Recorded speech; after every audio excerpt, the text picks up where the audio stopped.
Buffs and nerfs to Ahri, Graves, Urgot, Swain, and Darius in this episode of the Patch Preview. Welcome to the League of Legends Patch Preview. I'm Freak and I'm here with Morello, lead champion designer. Together we'll be discussing some changes coming into the Draven patch. I'll introduce the topics, and Morello will give you the rationale behind the changes.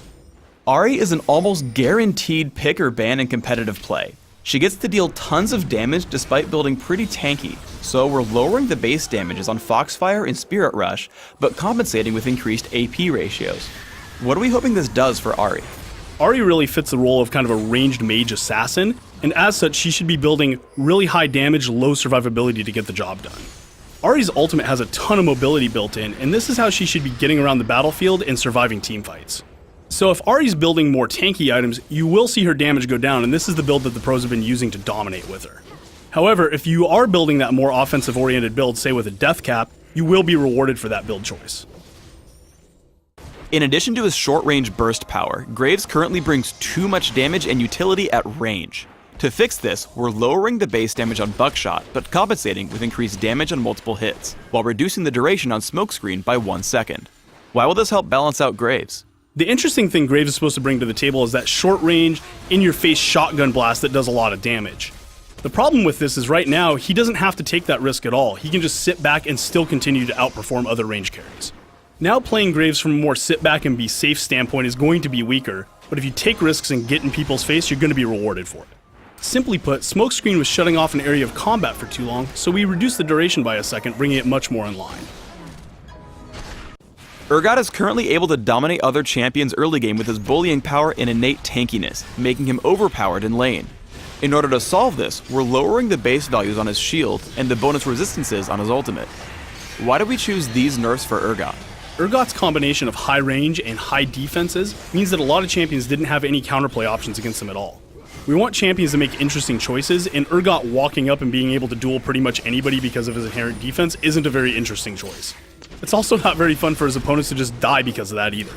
All the things that make Urgot special are intact. The long-range lock-on gameplay, swapping enemies into position, all those things make him fun, and we want to keep those there.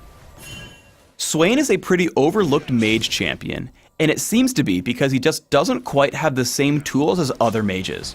Next patch, Swain is getting increased range on his basic attacks, increased range and slow on Decrepify, and a lower cooldown on his ultimate. How do we think these buffs will help Swain? Looking at all of our mages, we saw a real opportunity to go ahead and make Swain feel a lot better.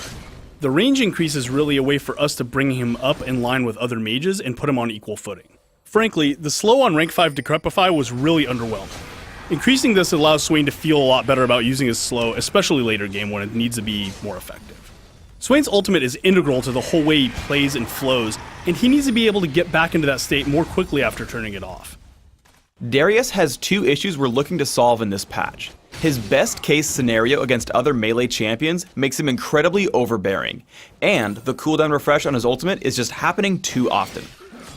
In the Draven update, his AD ratio on Hemorrhage is going down, and the grace period on Noxian Guillotine is being removed. It will now only refresh if it deals the killing blow. Why did we pick these changes? We lowered the AD ratio on Hemorrhage because he was simply too much of a bully in lane. Noxian Guillotine is really there to allow you to pick up those quadra or pentakills in about every 30 or 35 games by design, but with the grace period, people were doing it much more often and frequently, causing it to be much more frustrating. By removing the grace period, Darius now needs to have better timing and be more skilled to pick up those multi-kills.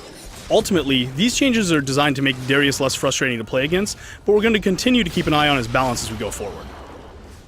Thanks for tuning in to the League of Legends Patch Preview. Please subscribe to the Riot Games YouTube channel above and let us know what you think in the comments just below the video.